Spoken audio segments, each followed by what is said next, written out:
여러분 반갑습니다. 반도체 업반 천마쌤입니다. 이제 마지막 방송 시간입니다. 일요일도 금방 지나가네요. 빨리 월요일이 왔으면 좋겠어요. 주가가 뭐 오르든 떨어지든 간에 빨리 주식시장이 열렸으면 좋겠습니다. 과연 어떤 모습을 보여줄지 상당히 궁금해지고 기대가 됩니다. 폭락이 올지 폭등이 올지 아니면 또 횡보를 할지 아니면 또 급등했다가 또 급락을 할지 다양한 그런 패턴으로 움직이고 있던데 제가 볼 때는 별로 그렇게 좋지가 않을 것 같아요. 썩 그 기분이 안 내킵니다. 느낌이 안 좋아. 느낌이 제가 볼 때 느낌이 별로 안 좋습니다. 여러분 어떤지 모르겠는데 저는 별로 느낌이 좋지 않아요. 외인들이 또 주가를 좀 끌어내릴 것 같은 그런 느낌이 듭니다. 저희 내피셜일지는 모르겠지만은 그래요. 이번 주 국내 증시는 2800선을 좀 회복하면서 굳히기로 시도하지 않겠냐 뭐 그렇게 전망들을 하고 있는가 봐요. 증권사들은 2800선 회복. 반도체 관련주에 관심을 보이는 투자자들 주중에 발표될 마이크론 실적에 현재 주목을 합니다. 저도 궁금해집니다. 마이크론이 만약에 실적이 잘 나왔다 싶으면은 이제 반도체 섹터는 또 들썩이는 거고 뭐 영 시원찮다 그렇게 하면은 이제 주가는 또 이제 폭락 랠리 가는 겁니다. 지난 코스피 보니까 전주 대비 25.84포인트 상승했죠. 2784.26으로 거래 마쳤습니다. 국내 증시는 미국 경제 지표들이 예상치를 좀 밑돌았어요. 그러다 보니까 연내 금리나 기대감이 이제 지수 상승 견인합니다.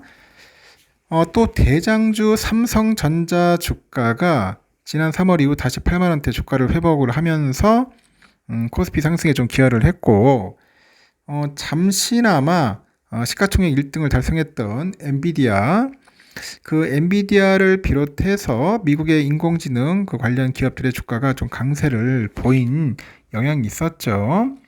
하지만 코스피는 지난 21일 4거래일 만에 하락으로 또 전환했어요. 하락으로 2780까지 80선까지 밀립니다.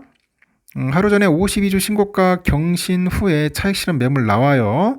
그리고 외국인 순매도 전환하고 대형주 중심으로 약세를 나타냅니다. 계속 빠지는 거야, 대형주들이.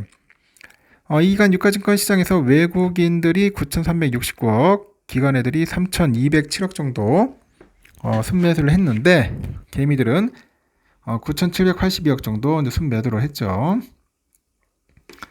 이번 주 증시는 상승 요인으로는 완만한 물가 하락과 미국 연방준비제도의 통화 정책 전환 가능성과 또 국내 기업 실적 호조 기대감, 하락 요인으로는 그 유럽의 그 의회죠. 의회 우경화 우려에 따른 정치 불안, 미국 대선 TV 토론회 뭐 등등 있어요. 증권가에서는 그 제시한 코스피 주간 예상 범위가 2,750에서 2,880 정도 보는 것 같은데 거의 2,800대 내외에서 왔다리 갔다리 할 것 같아요. 제가 볼 때는 위아래로 왔다 갔다 할 거다. 미국 경제 지표의 그 완만한 하향의 그 안정세가 조금 예상되고 또 연준의 통화 정책에 대한 긍정적인 그런 기대감이 조금 있고요. 또 연방 정부랑 민간의 지속적인 투자에 힘입은 기업들의 그 실적 호조 전망이 좀 모여지는데 하여튼 에브리싱 랠리 조건이 재차 좀 성립된 것이다. 뭐 그런 이야기를 합니다. 유럽 정치 불안, 미국 대선을 둘러싼 정책 리스크 등 이런 또 단기 변동성이 불거지면은 매수 대응이 필요한 시점 아니냐? 폭락할 때 사라. 뭐 그런 거지 뭐. 증권사는 그렇게 얘기를 합니다. 떨어지면은 사야 한다. 특히 마이크론이 26일 실적을 발표해요. 국내 반도체 기업들의 2분기 실적 발표 전 그 4월하고 5월의 반도체 시장 동향을 확인할 수 있는 가늠자 역할을 하죠. 그 마이크론 실적이 상당히 좀 중요합니다. 그 실적에 따라서 들썩들썩일 겁니다.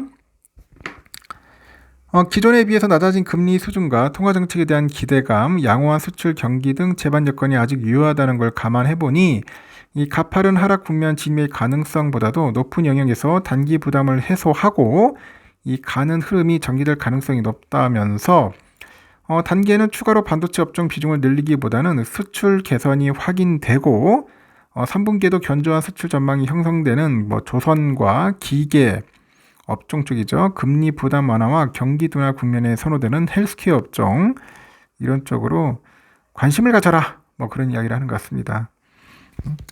관심을 가져라. 근데 별로 관심 갖고 싶은 마음은 없습니다. 그런 쪽에는. 일단은 25일은 미국 6월 컨퍼런스 보드 소비자 신뢰 지수가 있고요.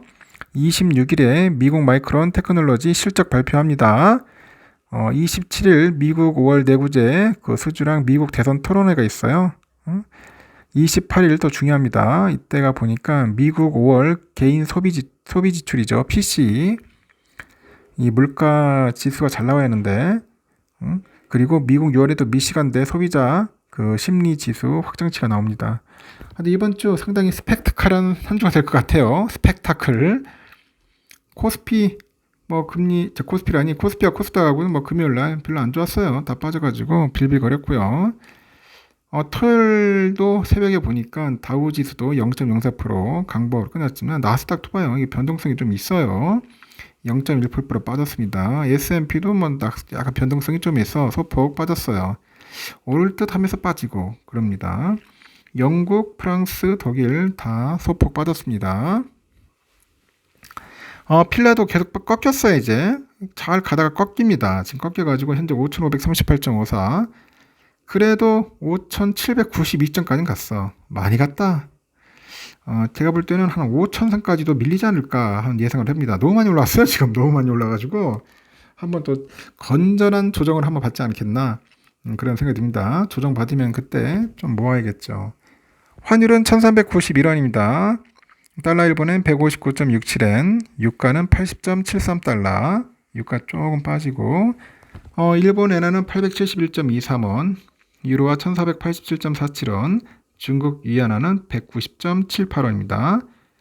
그 휘발유 1651.46원, 국제 금값 2331.2달러, 국내는 103,904.3원, 금값도 조금 빠졌어요. 미국 국채 10년물은 4.257 거의 뭐 강보합으로 흘러가고 있습니다.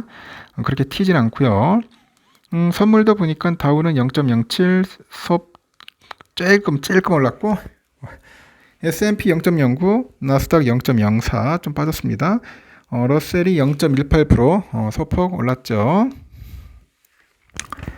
우리의 삼성전자는 8만 전자로 끝났는데 잘 가다가 꺾이네 보니까 꺾였어요. 좀 꺾였고 내일도 빌빌 거릴 것 같아요. 빌빌 거리면서 내일 만약에 좀 오른다 하면은 뭐 81,000원까지 찍었다가 다시 또 훅 빠질 수도 있어요. 하여튼 제가 볼 때는 올라가기보다는 좀 밑으로 좀 약간 힘이 쏠릴 것 같아요. 하방으로 쏠릴 건데 또 그렇다고 해서 많이 빠지지는 않을 것 같아. 하여튼 그렇다고 해서 또 빠지면 또 올려놓을 겁니다. 위인들이 올려놓으면서 그냥 8만 전자를 기준으로 해서 왔다 갔다 하면서 흐름이 갑니다. 그래도 폭락의 위험성은 있는데 그 폭락이 뭐 순간적인 폭락일 것 같아요. 순간적인 폭락 다시 또 올려놓고 또 슬금슬금 만들어 나가는 거지 주가를. 그건 외인들이 만들어 나갈 것 같습니다. 하여튼 8만 전자를 기준으로 해서 많이 빠지면 78,000원, 오르면은 뭐 8만 한 1, 2천원 정도인데 한 2의 사이에서 빙글빙글 돌아갈 것 같고 우선주도 마찬가지로요. 어제 뭐 종가양만 나왔지만은 64,000원 선에서 왔다 갔다 할 것 같아요. 63,000원에서 65,000원 사이에서 아주 지겹고 재미없는 흐름을 보일 것 같습니다. 마이크론 실적 보고 한번 또 판단을 해볼 것 같고요. 내일은 조금 그래요. 좀 거시기 합니다. 거시기해요. 별로 안 좋아. 마이크론 실적 좀 보고 이제 PC 보고 여러 가지 보고요. 빨리 젠슨 황으로부터 소식이 날라와야 돼요. 그래야지 외인들이 좀 신나게 달라붙을 것 같습니다. 일단 여기까지 할게요, 여러분. 피곤할 텐데 편히 주무시고 내일 새벽 6시에 뵙도록 하겠습니다. 편안한 밤 보내십시오. 여러분 굿나잇.